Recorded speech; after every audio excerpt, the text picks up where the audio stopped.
Have you ever really stopped to think about the journey you took before you were even born? It's pretty wild, right? It's this incredible story that every single one of us shares, this complete transformation from just one cell into, well, into us.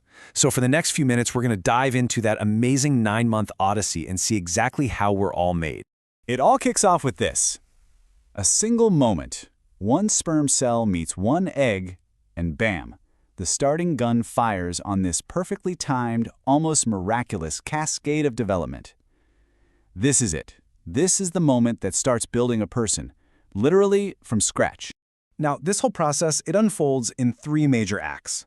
First up, you've got the germinal period, 2 weeks of just frantic cell division. Then comes the embryonic period, where all the really foundational blueprints get laid down. And finally, the fetal period, which is this long phase of major growth and getting everything ready. So let's start at the very beginning. Okay, part 1, the blueprint. It is absolutely astonishing how much foundational work gets done in just the first 8 weeks. I mean, the speed is incredible. This is where the stage is set for absolutely everything that's going to follow.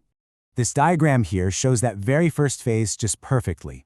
So right after fertilization, that single cell, called a zygote, it just starts dividing over and over again. It's basically cloning itself through a process called mitosis. And as it's traveling down the fallopian tube, it turns into this tiny ball of cells we call a blastocyst. Then, around day 8 or 9, it finds its new home and implants right into the uterine wall. And now it is officially go time. And this is where things get really, really cool. That simple little ball of cells starts to get organized.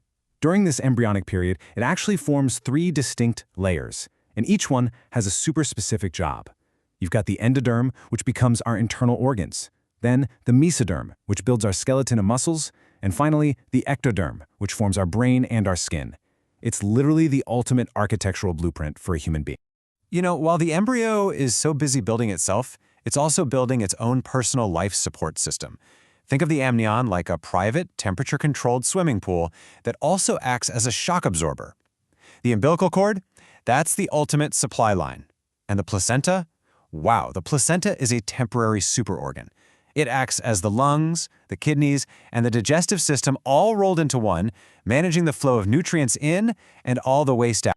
So just stop and think about that for a second. After only 8 weeks, when it's just about an inch long, the basic blueprint for every single major organ is already in place. It's a staggering amount of construction in a tiny package. So let's see what happens when the focus shifts from building to just growing. All right, part 2, the journey to birth. At this point, it's called a fetus, and the whole story shifts. We're moving away from building the blueprint and into this dramatic period of growth, refinement, and, getting ready for the big wide world. By the end of month 3, we're looking at a fetus that's about 3 inches long, and it's already remarkably active. It's moving its arms and legs, it's opening and closing its mouth. You can actually start to make out its facial features. It's starting to look like a tiny person. Now, fast forward to month 5, and the level of detail is just amazing. The fetus is now about a foot long, weighs around a pound, and has teeny tiny toenails and fingernails. It's moving around so much that the mother can feel it, and get this, it even has favorite sleeping positions. By the end of month 7, the fetus is up to about 3 pounds. This is a really critical time for putting on fat, which is going to act as insulation after birth. And all those organ systems that were built earlier, they're now maturing and starting to function at a much higher level. They're basically running final system checks before launch. This right here, this is a huge turning point in the journey. Around the end of the 6th month, the fetus is considered viable, and that's a crucial milestone.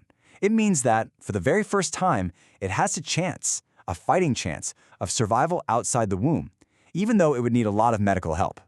And while all this physical growth is happening, the brain is developing at an absolutely mind-blowing rate. Just listen to this. At its peak, the process of creating new neurons, that's neurogenesis, is happening at a rate of 200,000 per minute. That's just astonishing. But this rapid, super intricate process is also incredibly vulnerable.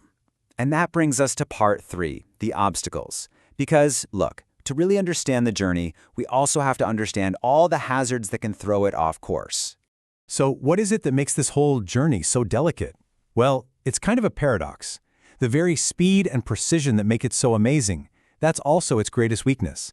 Any kind of outside interference at the wrong moment can throw the whole system off track. These hazards are known scientifically as teratogens. It's basically a catch-all term for any agent that can cause a birth defect. But here's the really crucial part. Their impact isn't a simple cause and effect thing. It all depends on the dose, a person's genetic susceptibility, and, most importantly, when the exposure happens. Timing is everything.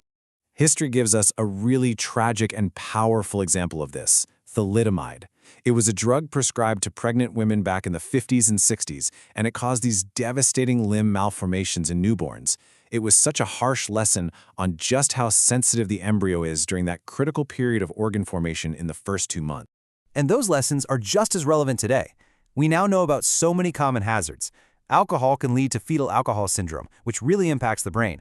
Nicotine is linked to low birth weight, and even some common prescription drugs or maternal illnesses can pose a risk. It's just a powerful reminder of why attentive prenatal care is so incredibly important. Okay, so after navigating all those potential obstacles for 9 long months, the journey finally reaches its destination. This is part 4, arrival, the culmination of everything we've just been talking about. The birth process itself happens in 3 stages. Stage 1 is the longest. That's where contractions do all the hard work of opening the cervix. Stage 2 is the main event, the actual delivery of the baby. And then the final, shortest stage is the delivery of the placenta, that amazing organ that made the whole 9-month trip possible in the first place. And here it is, the end result of that entire 40-week marathon of development: a brand new baby, taking its very first breath in the outside world. Pretty incredible stuff. But the transition isn't quite over yet. Immediately after birth, a newborn's health is checked using something called the APGAR scale. It's this really quick check at 1 minute and 5 minutes after birth that evaluates 5 key signs, like heart rate and breathing, just to see if the baby needs any immediate medical help. And we absolutely can't forget that this is also a profound transition for the mother. The postpartum period, those 6 weeks right after birth, is a time of major physical and emotional adjustment. It demands incredible resilience and a whole lot of support.